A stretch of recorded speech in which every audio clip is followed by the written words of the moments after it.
Police എന്ന് പറഞ്ഞാൽ ഇപ്പോഴത്തെ പോലീസ് ഉണ്ടല്ലോ വിക്രമ, ഒരു 1.5 പോലീസ് വരും. നോക്കടാളിയാ, ദാണ്ടേ കുയിൽ വരുന്നളിയാ, കുയിൽ.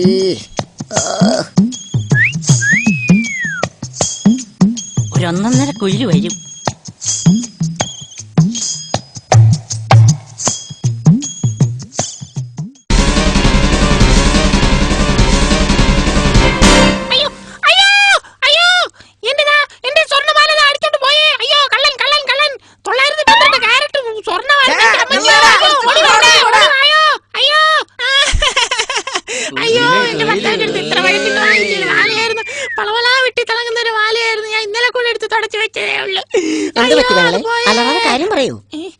പച്ചക്കറിയും വാങ്ങിച്ചോണ്ട് വരുമ്പോഴാ 5 പവന്റെ മാല ആ കള്ളൻ കൊണ്ടുപോയി.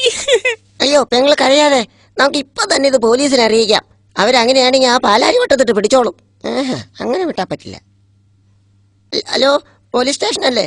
ആ, മാല മോഷണം ബൈപ്പാസ് ജംഗ്ഷനില്.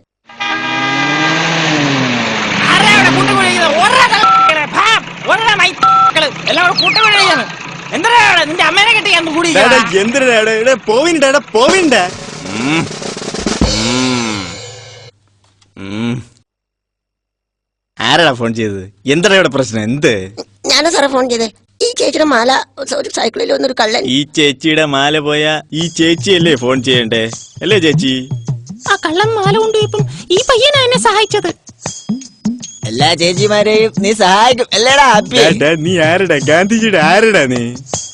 ചേച്ചി ഒറ്റയ്ക്ക് പെരുവഴി ഇറങ്ങി കറങ്ങി നടക്കുകയാണ്, അതുകൊണ്ടല്ലേ ഇങ്ങനൊക്കെ?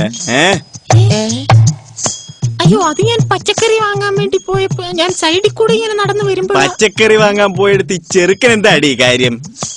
തരികിട ആണല്ലേ? തരികിട തന്നെ. പച്ചക്കറി പടവലങ്ങ തരികിടകിടാ. അത് പിന്നെ ഇങ്ങനെയൊക്കെ പറഞ്ഞാൽ എങ്ങനെ?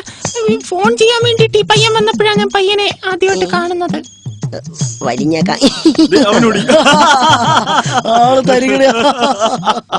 അവൻ ഓടി. ഇനി ചേട്ടത്തിക്ക് വലിയ പരാതിയൊന്നും കാണൂല്ലല്ലോ.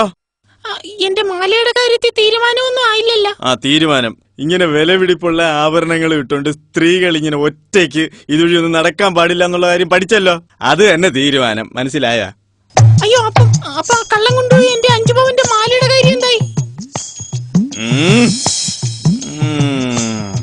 ചേട്ടത്തി ഒരു കാര്യം ചെയ്, നാളെ സ്റ്റേഷനിൽ വന്ന് ഒരു പരാതി എഴുതിക്കൊട്.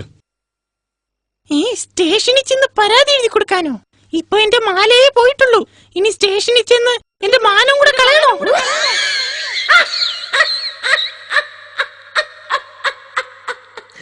പോലീസ് സ്റ്റേഷനിൽ പോയാൽ മാനം പോകുമെന്ന ബോധം ജനങ്ങളിൽ ഉണ്ടായത് എങ്ങനെയാണ്?